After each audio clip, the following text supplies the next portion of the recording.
Anyone can get lucky, but not anyone can persevere. May mga tao kasing nanalo sa genetic lottery, meaning ang maganda niya ang gwapo niya nung pinanganak siya, or mayaman, or anak ng politician, or alam mo yun, smooth yung naging career niya. Di ba minsan nakakainggit na hindi sila naghihirap para makuha yung ganung bagay.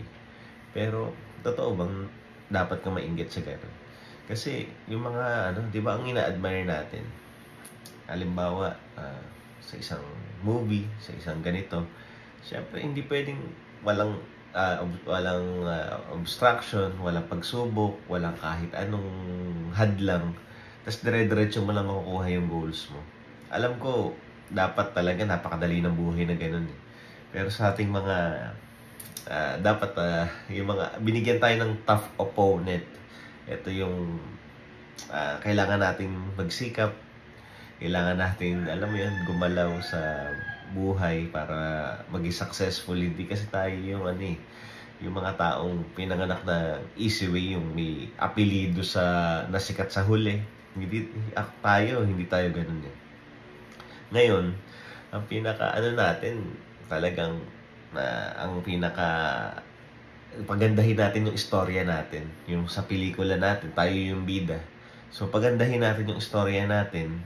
Yung mga sa opponent, talagang binigyan tayo ng mga Manny Pacquiao, Efrem Bata Reyes, lahat ng mga champion binigay sa atin. So kailangan yung mga opponent na yun, talagang pagsumikapan mong labanan, pagsumikapan mong lampasan, either sa work, sa studies, sa career, sa pakikipagkaibigan. Lahat yan, mga opponent yan na dapat mong lampasan.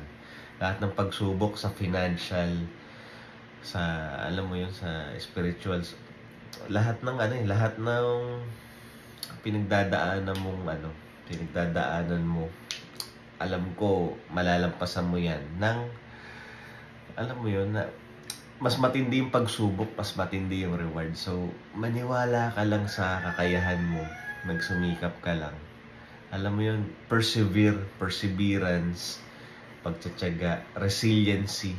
So kailangan talaga, para maging successful ka sa buhay, ma-master mo yung sarili mo, yung emosyon mo, yung craft mo, yung career mo, yung trabaho mo, yung pag-aaral mo, negosyo mo, ma-masterin mo yan. Alam mo, kung nanggaling ka man sa generational wealth, wala naman akong kaso kasi naghihirap din naman sila eh. Talagang mas matindi lang talaga yung simula kapag scratch, pag wala nagbe-mentor sa'yo, kapag wala kang nilulook up, walang nag-guide sa'yo, mas mahirap yun eh. So, hindi ko nilulook down yung mga kasi, yung mga may nakalagpas sa ganun, syempre, hindi ganun kahirap yung magiging nila, pagsubok nila eh. Hindi katulad sa atin. So, magsumikap pa rin. Ang kalaban mo lang talaga, first and foremost, yung sarili mo eh. Kasi,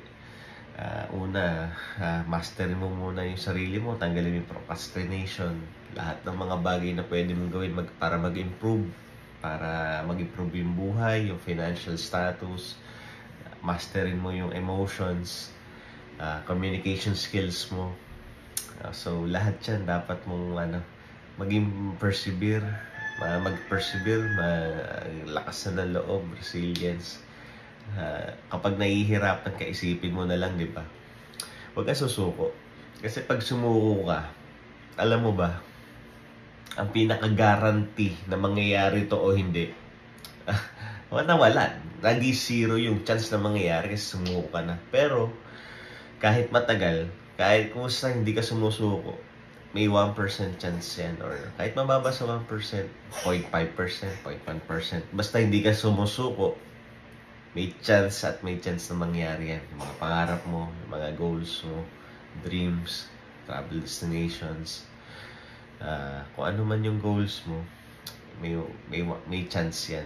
So wag kang susuko kasi alam mo na, ang guarantee lang kapag sumuko ka, hindi na mangyayari. So, Ka-Stoic, maraming salamat.